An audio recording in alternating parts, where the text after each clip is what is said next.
크리스찬이 믿음의 길을 걸어가다가 세상 연자의 유혹으로 인하여서 곁길로 향하게 되었었죠. 그곳으로 가면 편할 것이다 라고 생각을 했었는데, 그 길로 향하게 되었었을 때 자신의 이 등의 짐이 더 무거워지는 것을 느끼게 되는 것입니다. 그리고 그 길이 평탄하고 쉬울 줄 알았었는데 오히려 그 길이 더 무서운, 공포스러운 길이다라는 것을 그가 뼈저리게 느끼게 되는 것이죠. 크리스찬이 이 믿음의 여정을 걸어오는 과정 속에서 많은 사람들을 만나지 않았었습니까? 그 가운데 그가 그 믿음의 여정을 시작할 수 있었던 것은 그가 그 시작의 길에서 이 사람을 만났었기 때문이었죠. 자, 그런데 그가 다시금 그 사람을 만나게 되는 것입니다. 원작의 내용을 보면요, 가슴을 치며 한참을 후회하고 있는데 저만치서 마주 오는 전도자가 보였다. 상대방을 알아보는 순간 크리스찬은 너무나 부끄러워서 얼굴이 벌겋게 달아올랐다. 저만치서 마주오는 누구를 보게 되는 것입니다. 누가 보였다라고 하죠? 바로 전도자인 것입니다. 바로 크리스찬이 그 믿음의 여정을 시작할 수 있었던 그 이유가 무엇이었습니까? 바로 전도자를 만나서 이 좁은 문을 향하여 가라는 그 길에 대하여서 그가 말씀을 받았기 때문에 그 여정을 시작할 수가 있었던 거 아닙니까? 그런데 그가 그만 곁길로 가게 되어서 그가 방황하고 있을 때, 절망하고 후회하고 있을 때 다시금 전도자가 그에게 찾아왔었던 것이죠. 자, 크리스찬은 어땠었을까요? 그에 대해서 말하는 것이 바로 그 사람이 전도자라는 것을 알게 된 순간 그는 너무나 부끄러워서 얼굴이 붉어지게 되었었던 것입니다. 전도자는 점점 더 가까이 다가오더니 딱딱하고 엄한 얼굴로 바라보며 나무라기 시작했다. 크리스찬 씨, 여기서 뭘 하고 있는 겁니까? 질문을 받았지만 어떻게 대답해야 할지 몰라서 꿀먹은 벙어리처럼 입을 꾹 다물고 서 있기만 했다. 전도자가 그 크리스찬에게 다시금 다가오게 되었었을 때에는 엄한 무서운 모습으로 그에게 다가오는 것입니다. 그리고 그에게 묻는 것이죠. 여기서 뭘 하고 있는 겁니까?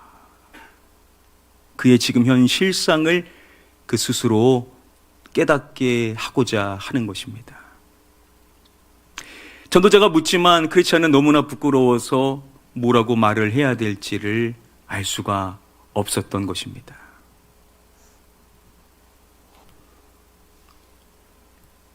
대근 멸망의 도시 담벼락 바깥에서 울부짖던 그 양반이 아니던가요? 전도자는 매섭게 캐물었다. 그렇습니다. 제가 바로 그 사람입니다.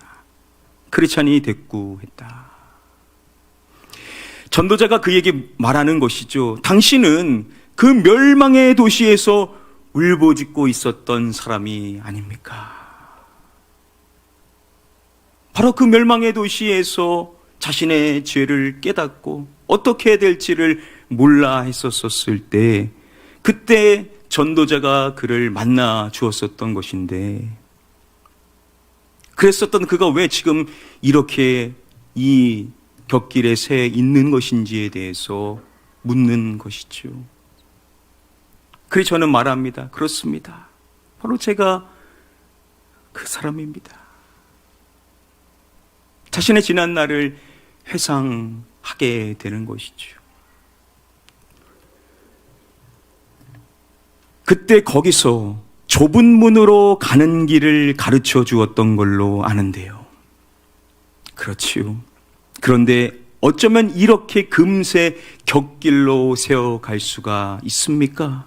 짚어준 길을 따라가지 않으니 이런 꼴을 당하는 게 아닙니까?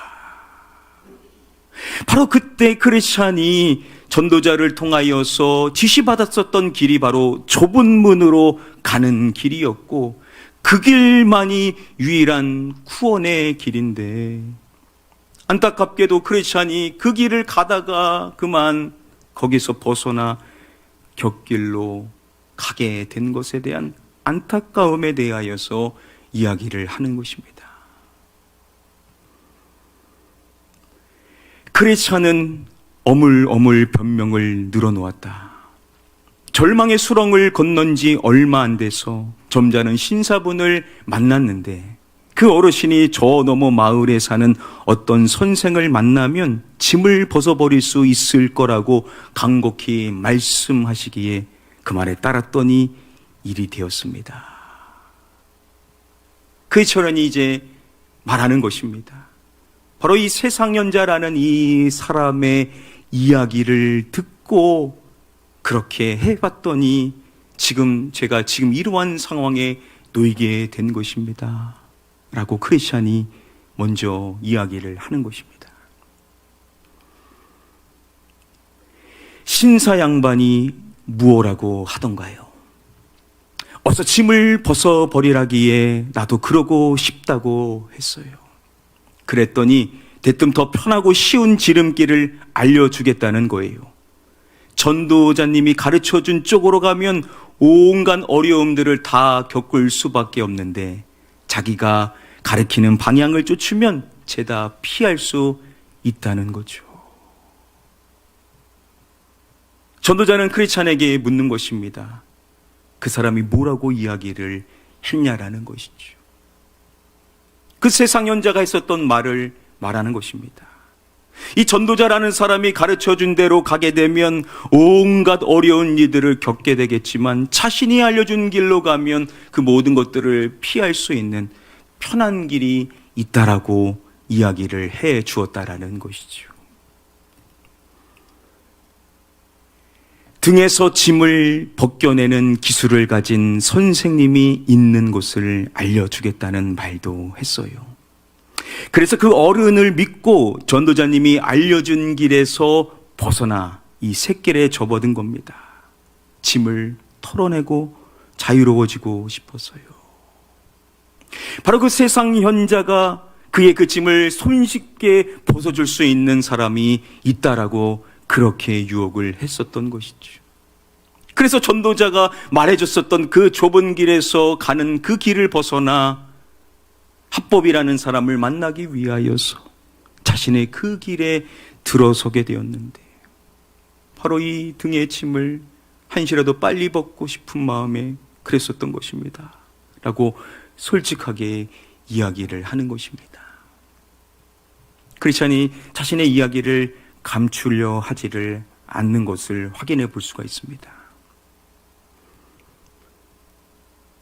잠시만 그대로 있어 보세요. 전도자가 말했다. 하나님의 말씀을 보여드리죠. 크리스찬은 와들와들 떨며 기다렸다. 이렇게 전도자가 성경을 펼쳐 읽었다.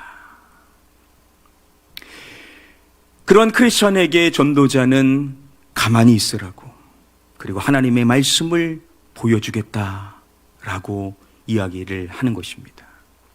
그리고 하나님의 말씀이 기록된 그 성경을 펼쳐 읽어주는 겁니다. 자, 여기서 이 전도자가 두 구절의 성경 말씀을 펼쳐서 크리스찬에게 읽어주게 됩니다. 그때 먼저 읽어주었었던 말씀, 히브리서 12장 25절의 말씀을 읽어주었습니다. 우리 함께 이 말씀 한 목소리로 읽어보겠습니다. 시작. 너희는 삼가 말씀하신 일을 거역하지 말라. 땅에서 경고하신 일을 거역한 그들이 피하지 못하였거든. 하물며 하늘로부터 경고하신 일을 배반하는 우리일까 보냐. 너희는 삼가 말씀하신 일을 거역하지 말라. 그리고 이어서 말씀하죠. 땅에서 경고하신 이를 거역한 그들이 피하지 못하였거든 하물며 하늘로부터 경고하신 이를 배반하는 우리일까 보냐. 히브리서 기자는 구약의 말씀들을 이야기함으로써 땅에서 경고하신 이를 거역한 그들 역시도 그 심판을 피하지를 못했는데, 하물며 하늘로부터 경고하신 이를 우리가 만일 거역하고 배반한다라고 한다면 우리는 어떻게 되겠는가라고 이야기를 함으로써 하나님의 말씀을 절대 거슬려서는 안 된다. 이 말씀을 거역해서는 안 된다. 하나님의 말씀에 반하는 길로 결코 가서는 안 된다라는 것을 히브리서 기자가 이야기를 하는 것입니다.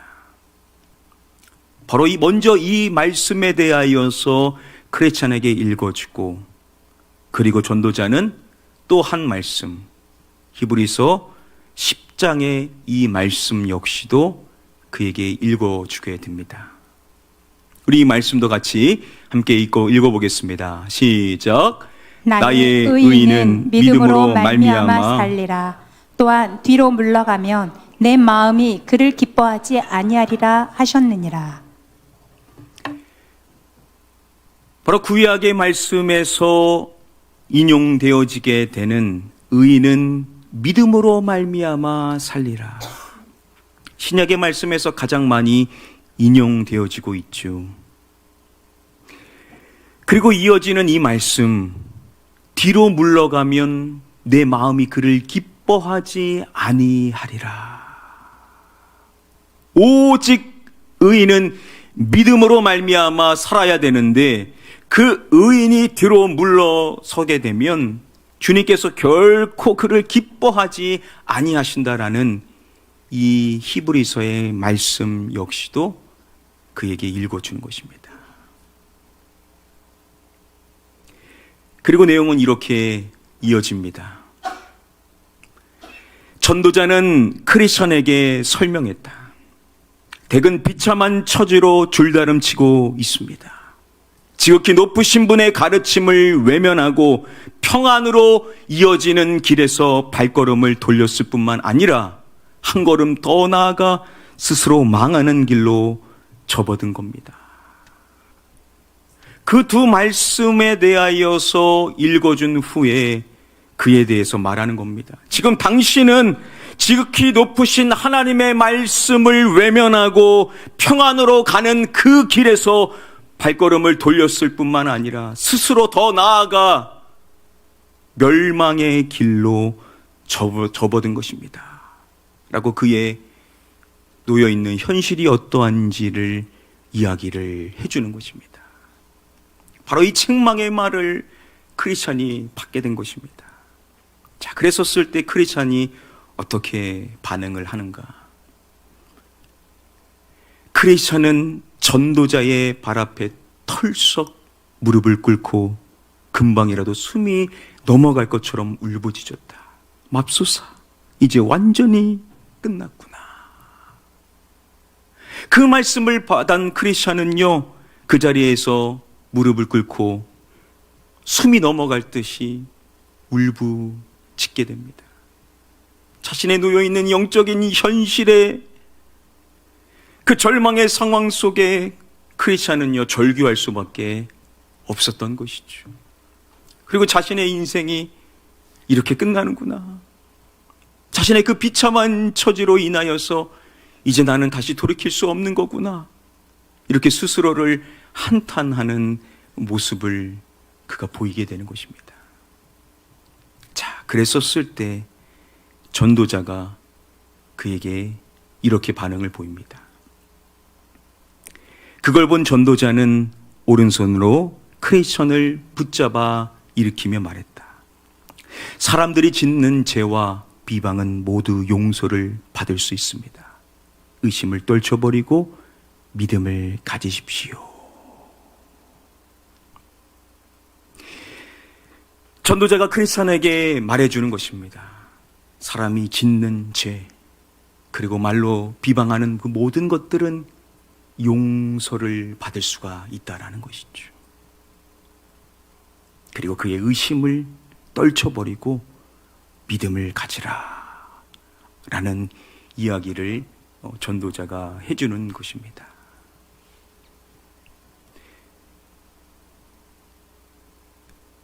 정리해보면요, 먼저 전도자는 하나님의 말씀을 그에게 이야기를 해주는 것입니다. 두 구절의 말씀, 이 히브리서의 두 말씀, 히브리서 12장 25절의 말씀, 하나님의 말씀을 결코 거역해서는 안 된다라는 것.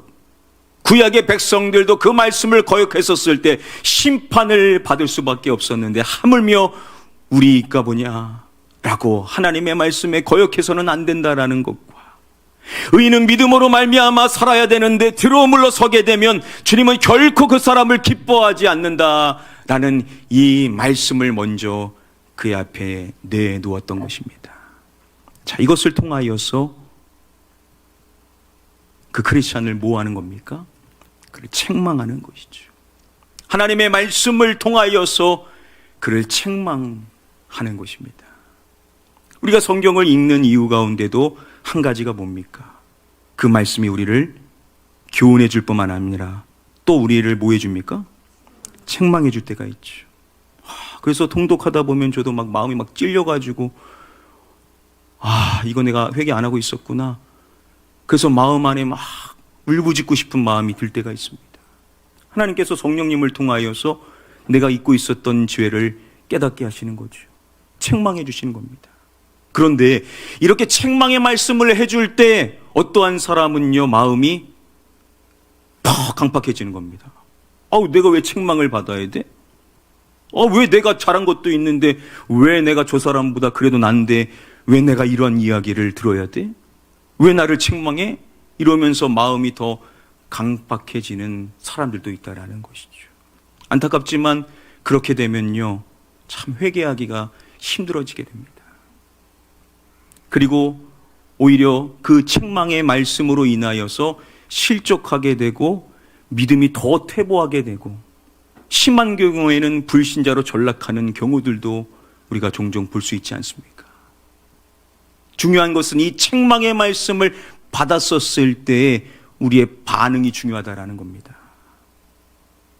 크리스천은 자신의 모습을 감추거나 그러지 않고 자신이 하나님의 저주를 받을 수밖에 없는 인생인데 저는 어떻게 합니까, 주님?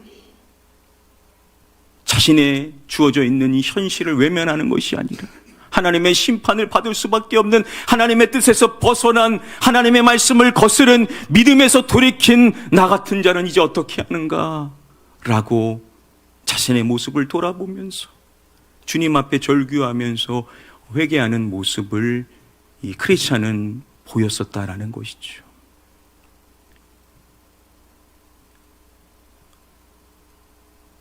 주님께서 특별히 사랑하셨었던 교회, 라오디게아 교회가 있습니다. 많은 칭찬을 받았었지만 그러면서도 주님께서 요한계시록 3장 19절의 말씀을 보면 그 라오디게아 성도들에게 이렇게 말씀을 해주시지요. 내가 사랑하는 자를 책망하여 징계하노니 그러므로 네가 열심을 내라, 회개하라. 예수님께서 라오디게아 성도들에게 해주시는 말씀입니다. 물은 내가 사랑하는 자를 무엇하여 징계하노니 라고 말씀을 해주십니다. 무엇하여 징계하신다라고요? 책망하여 징계하신다라는 것이죠. 즉 우리 주님께서 책망하신다라는 것은 우리를 뭐 하신다라는 반증입니까? 바로 사랑하신다라는 반증이죠. 정말 그렇습니다. 여러분들 가운데도 목회자로부터 책망의 말을 들어보신 적이 있으실 것입니다. 한 번도 안 들어보신 분도 계시겠지만, 그런데 그 책망의 말을 한다라는 것은 목회자가 그 사람을 그만큼 각별하게 아낀다라는 거 아니겠습니까? 그렇지 않으면요, 그런 말 하지를 않습니다. 그 영혼이 깨달으라고, 그 영혼이 마음을 바로 잡으라고, 그 영혼이 말씀으로 붙잡힌 인생의 삶을 살아야 된다라는 것을 알게 해주기 위하여서 때론 책망의 말을 하는데, 우리 주님께서도 이 라우디게아 성도들을 특별히 사랑하시기 때문에 그들을 향한 책망의 말씀으로 그들을 징계한다라는 것을 이야기해 주시고 계십니다. 자, 중요한 것은 반응이라고 했습니다. 그렇게 책망을 받게 되었었을 때 어떻게 해야 되냐? 이어서 말씀하시는 것입니다. 그러므로 내가 열심을 내라, 이것 하라 라고 말씀을 해 주십니다. 무엇 하라고요? 회개하라. 그러므로 네가 열심을 내라, 회개하라. 우리 주님께서도 우리에게도 해주시는 말씀이 아니겠습니까? 우리가 책망을 받게 될 때가 있는데, 그랬었을 때 마음이 힘들 수 있고 때로는 실족하고자 하는 마음이 불쑥 들어올 수도 있지만 우리 주님은 말씀하시는 것입니다. 아니다, 열심을 내라, 그리고 회개하라. 우리의 인생의 삶에 반드시 있어야 될 모습이 뭐냐면 바로 회개하는 겁니다. 회개가 없다라는 것은 어쩌보면 반대로 내가 주님의 사랑을 못 누리고 있다라는 거 아니겠습니까? 그렇습니다, 여러분. 그냥 평안한 것 같고 그냥 그렇게 가는 것 같은데 사실 돌아보면요, 믿음의 성장이 있지 않은 경우들이 있습니다. 그런데 때로는 말씀 앞에 내가 내 자신을 비참하게 여기고 절규하면서 내가 이래서는 안 되는데 왜 내가 지금 이렇게 인생을 살고 있지? 왜 내가 이러한 말을 하고 있지? 내가 왜 이러한 생각 속에 살아가고 있지? 이렇게 내 자신에 대한 모습을 돌아보면서 한탄하면서 회개하면서 주님의 그 말씀 앞에 저 어떻게 합니까? 라고 그렇게 절규하고 있는 그러한 분들을 보게 되는데, 바로 그러한 분들이 예수님의 말씀 앞에 사랑의 은혜를 사실은 입은 것이죠. 책망의 말씀을 받게 된 겁니다. 그래서 다시 열심을 내려고 하고 회개하려고 하게 되었었을 때 하나님께로부터 사랑의 충만한 은혜를 다시 누릴 수 있다는 사실을 우리는 깨닫는 자가 되어야만 될 줄 믿습니다. 그렇기 때문에 여러분, 주여 회개를 회복할 수 있는 자가 되게 해주십시오. 이보다 더 귀한 기도 제목은 없다라고 할 수가 있습니다. 주님, 책망해 주십시오. 깨닫게 하시고 저의 그릇된 모습, 나의 그릇된 마음, 내 그릇된 생각, 내 그릇된 모든 모습들 감추지 마시고 내 안을 낱낱이 살펴봐 주셔서 제가 바꿔야 될 모습들이 있다면 주여 저를 비춰주시고 깨닫게 해주시고 하나님의 거룩한 그 말씀의 빛으로 저를 비춰주셔서 저의 모든 더러운 것들을 드러내 주셔서 회개하게 하시고 다시 열심을 내므로 말미암아 주님 기뻐하시는 삶을 살아가게 해주십시오. 우리는 이렇게 기도하는 자가 되어야 될 줄 믿습니다. 그렇게 회개하는 그 모습을 보이게 되었었을 때 전도자가 그 크리스찬에게 이제 또 다른 말씀으로 이야기를 해주는 것이죠. 그에게 해줬던 말이 뭡니까? 인간의 어떠한 죄를 지어서도 모든 죄가 다 사하심을 받을 수가 있다라는 이야기를 이제 해주는 거죠. 회개하는 사람만이 받을 수 있는 말인 것인데, 지금 이 말씀도 예수님이 하신 말씀 마가복음 3장 28절의 말씀을 인용하고 있는 것입니다. 우리 함께 이 말씀 한 목소리로 읽어보겠습니다. 시작. 내가 진실로 너희에게 이르노니 사람의 모든 죄와 모든 모독하는 일은 사하심을 얻되. 예수님이 해주셨던 말씀, 사람의 모든 죄와 모든 모독하는 일은 사하심을 얻되 라고 말씀을 해 주신 것입니다. 성령님을 회방하는 것 외에 사람의 모든 죄, 모든 모독하는 일들은 주님께로부터 용서를 받을 수가 있다라는 거죠. 이런 말씀의 가르침에 대하여 일부 세상 사람들은 뭐 그런 게 다 있냐? 어떻게 다 용서받을 수 있느냐? 아이고, 그래서 크리스천들이 그렇게 나쁜 짓 많이 하고 용서받았다라고 하는 거 아니냐? 이런 값싼 은혜가 어딨냐? 라고 이런 식으로 이야기를 하는 경우들도 있지만, 그러나 여러분, 얼마나 감사한 일입니까? 우리가 죄인인데, 우리도 다 믿음 있다 하면서도 믿음 없는 모습 보이고, 믿음의 길로 진보하며 나아가는 것이 아니라 뒤로 돌이키고, 하나님의 뜻인 거 알면서도 그 뜻대로 인생을 살기보단 불순종하면서 내가 원하는 건 내 뜻을 이루기 위하여 살아가는 우리 아닙니까? 그런데 우리 주님이 하시는 말씀이, 우리가 짓는 모든 죄, 우리가 말로 행하는 모든 그 더러운 이야기들, 우리 주님은 다 우리를 용서해 주시는 줄 믿습니다. 얼마나 감사한 일인지 모릅니다. 그래서 우리가 용서받고 주님의 은혜로 말미암아 지금도 이렇게 예배자로 살 수 있는 거 아닙니까? 만약에 그 용서가 없다면 어떻게 되겠습니까, 우리가? 만약 똑같은 죄를 반복하여 짓게 되면 두 번 다시 용서가 없다라고 한다면 우리는 어떻게 구원을 받을 수가 있겠습니까? 너무나 감사하게도 우리 주님은 우리의 모든 죄를 용서하시는, 우리가 행하는 그 모든 악한 일들을 넉넉히 용서해 주시는, 용서하시는, 사유하기를 즐겨하시는 주님인 것에 대하여 우리는 늘 감사하며 살아가야 될 줄 믿습니다. 이것이 우리를 방종케 하는 것이 아니라 정말 은혜에 감사하는 거죠. 나 같은 자도 또다시 용서하시는 우리 주님의 은혜에 감사하며 그분의 뜻에 순복하며 인생을 살고자 하는 그 자원하는 기쁨의 마음이 우리 안에 일어날 수 있는 것은 언제나 우리를 용서해 주시는 그 주님이시기 때문에 우리는 주님의 그 뜻에 순종하며 살아갈 수 있는 자로 변화될 수 있는 줄 믿습니다. 주님이 그렇게 우리를 용서해 주신다라는 사실에 대하여서 먼저 이야기를 해 주었었던 것이고, 그리고 또 크리스찬에게 두 번째 이야기도 해주는 것입니다. 믿음을 버리지 마시고 믿는 자가 되도록 노력하라 라는 식의 이야기를 해주는 것인데요. 자, 지금 이 말씀도 그냥 나온 것이 아니겠죠. 예수님께서 주신 요한복음 20장 27절의 말씀을 인용하고 있는 것입니다.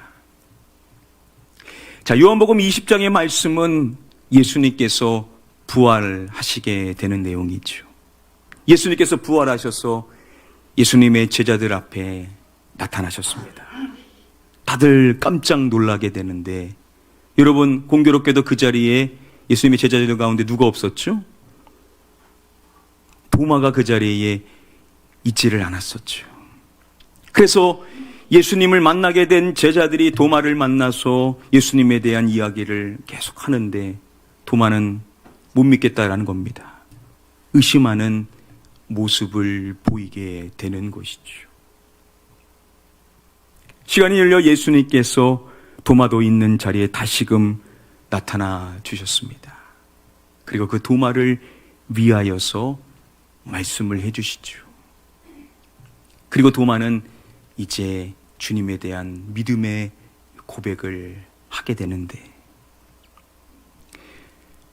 예수님께서 도마에게 해주신 말씀 가운데 바로 이 말씀이 있는 것이죠. 내 손가락을 이리 내밀어 내 손을 보고 내 손을 내밀어 내 옆구리에 넣어보라. 그리하여 믿음 없는 자가 되지 말고 믿는 자가 되라. 예수님께서 도마에게 해주셨었던 마지막 말씀, 믿음 없는 자가 되지 말고 어떠한 자가 되라고요? 믿는 자가 되라.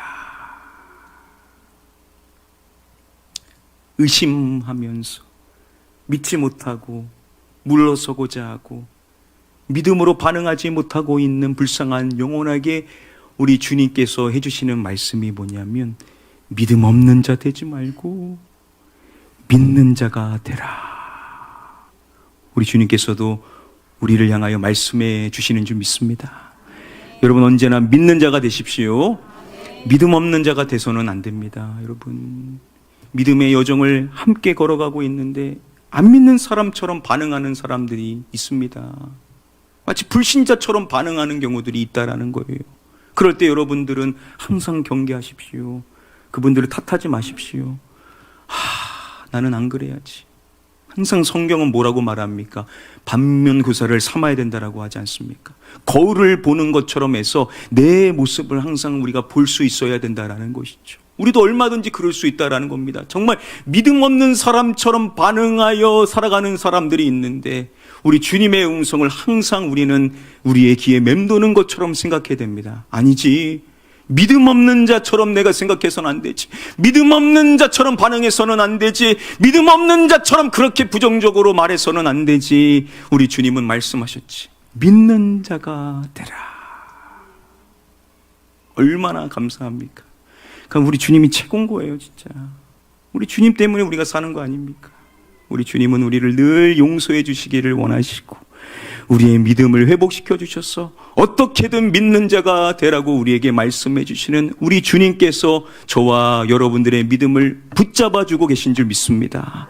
그러니까 우리가 그래도 이만큼 믿음으로 살아가는 것인데 오늘 말씀을 잘 기억하십시오. 때로는 우리가 책망을 받게 됩니다. 우리도 다 잘못한 것이 있기 때문에 책망의 말씀을 피할 수가 없어요. 그런데 중요한 것은 그 책망을 받을 때 마음이 완고해져서는 안 된다는 겁니다. 왜 내가 그래야 돼? 내가 왜 그런 말 들어야 돼? 내가 이제껏 이렇게 열심히 신앙생활 했는데 왜 내가 그런 대우를 받아야 돼? 여러분 절대 이렇게 믿음 없는 자처럼 생각해서는 안 됩니다. 우리는 항상 주님이 나를 사랑하시면 나를 책망하실 수 있다는 것을 생각하고 우리는 열심을 내고 뭐 해야 된다라고요?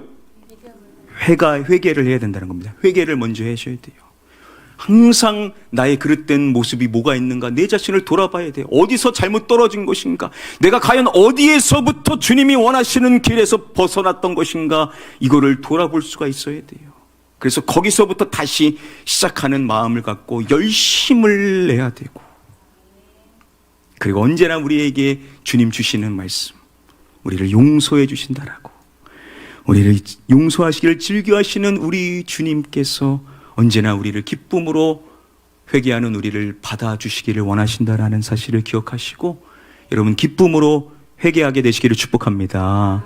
그리고 믿음 없는 모습들 다 벗어버리고 우리가 믿음 있는 자가 되라고 말씀하시는 우리의 주님의 음성을 기억하셔서 사람들 다 믿음 버리고 믿음에서 벗어나도 주님 저만큼은 끝까지 이 믿음 지켜 믿음의 선한 싸움을 싸우겠습니다. 이 믿음의 고백을 하심으로 말미암아 마지막 순간까지도 믿음 있는 자로 인생을 살아가실 수 있게 되기를 주님의 이름으로 간절히 축복하며 축원합니다.